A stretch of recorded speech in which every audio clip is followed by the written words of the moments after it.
யோசனை எனக்கு வராம போச்சே. என் பொண்ணுக்கு உங்களோட ஒரு பொருத்தமான ஆள் யார் கிடைப்பா? இது நீங்க முன்னாடியே சொல்லியிருந்தா இந்நேரம் நிச்சயத்தை பண்ணிருப்பேன் மாப்ள. இப்பவும் லேட் ஆகல மாமா. நீங்க எவ்வளவு சீக்கிரம் முடியுமோ அவ்வளவு சீக்கிரம் கல்யாணத்தை பண்ணி வச்சிருங்க மாமா. கல்யாணம் பண்ண அடுத்த நாளே கிளப் சாவியை உங்க கையில கொடுத்துறேன். நீங்க முதலாளி சேர்ல அப்படியே ஜம்முன்னு உட்காந்து எல்லாத்தையும் பாத்துக்கங்க. நீங்கள் நானும் வேற வேற இல்ல மாமா. ஓஹோ, இரியா அவசரப்படாத. இப்பதான் அபி வேலைக்கு போயிருக்கா. அவ வீட்டுக்கு வரும்போது என்ன மாதிரியான மனநிலையில வரான்னு என்னால சொல்ல முடியாது.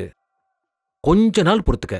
ஒரு சரியான டைம் பார்த்து நான் பேசுறேன். சரிங்க மாமா. சரியா நாராயணா, போலாமா? முதலாளி வாங்க. மாப்ள, என் மாமன் பேச்சுக்கு மறு பேச்சே கிடையாது. சரிங்க மாமா, நீங்க வாங்க, நான் உங்களை வீட்டுல விட்டு போறேன். ஐயோ வேணாம் மாப்ள, நம்ம வீடு அடுத்த தெரு தான். அப்படியே எகிரி வச்சுன்னா வீட்டுக்கு போயிடுவேன். சரிங்க மாமா, பத்திரமா பாத்து போங்க மாமா. நாளைக்கு கிளப்புக்கு வந்துருங்க. கண்டிப்பா வந்துடுறேன். அப்படியே டோக்கன்லாம் எனக்கு கண்டிப்பா நீங்க கொடுப்பீங்க. அண்ணே கைய கொடுங்கண்ணே, சாதிச்சிட்டீங்களே. வாழ்த்துக்கள்ண்ணே, வாழ்த்துக்கள்ண்ணே. டேய், வாழ்த்துக்கள்லாம் கல்யாணத்துக்கு அப்புறம் சொல்றா, இன்னும் சந்தோஷப்படுவேன். கண்டிப்பா அன்னைக்கு சொல்றேண்ணே. இருந்தாலும் 6 லட்ச ரூபாவை அனாமத்தா விட்டுட்டீங்களே. 6 லட்ச ரூபாயாடா முக்கியம்? அபிதாண்டா முக்கியம். அபிக்காக 6 லட்சம் என்ன, 60 லட்சம் கூட அண்ணன் இலக்க தயாரா இருக்கேன்டா. வேற லெவல்ல நீங்க. சரி வா கிளம்போம். சரி ஏறு.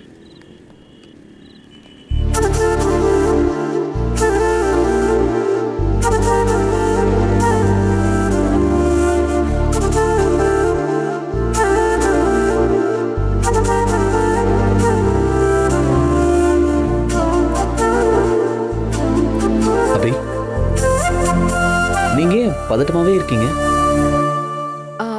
இல்ல சார், நான் எப்பவும் போலதான் இருக்கேன். சொல்லுங்க சார். என்ன அபி? இல்ல, நீங்க ஏதோ பேசணும்னு சொன்னீங்க. யா, எதெல்லாம் ஒண்ணும் இல்ல, நிறைய பேசணும். இந்த நிமிஷம் என் மனசுக்குள்ள மலை அளவுக்கு சந்தோஷம் இருக்கு. அது எல்லாத்தையும் மொத்தமா எந்த மாதிரி வார்த்தையில எடுத்து சொல்றதுன்னு தான் எனக்கே தெரியல. இதே ஒரு ஃப்ரெண்டா, என்ன மாதிரி ஒரு பையனா இருந்தா டக்குன்னு நான் அப்படியே ஹக் பண்ணிருப்பேன். சார், மூச்சு முற்ற அளவுக்கு இறுக்கி கட்டி பிடிச்சிருப்பாரு.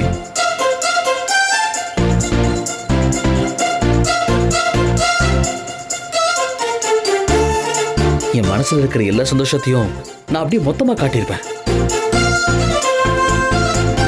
பட் அபி ஒரு பொண்ணு, அதான் டீசெண்டா டிஸ்டன்ஸ்ல நின்று வெறும் வார்த்தையில பேசிட்டு இருக்கேன். I got a gift for you. Just a minute. என்னங்க சார்? என்ன சார் இது?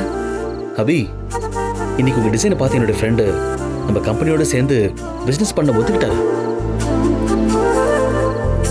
அதோட நெட் வொர்த் என்னன்னு உங்களுக்கு தெரியுமா?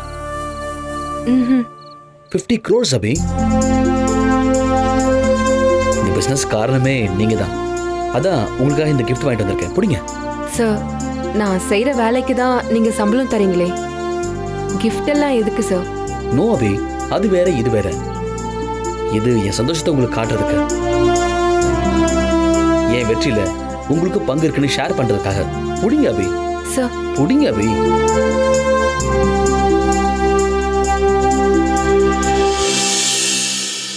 பிரிச்சு பாருங்க அபி.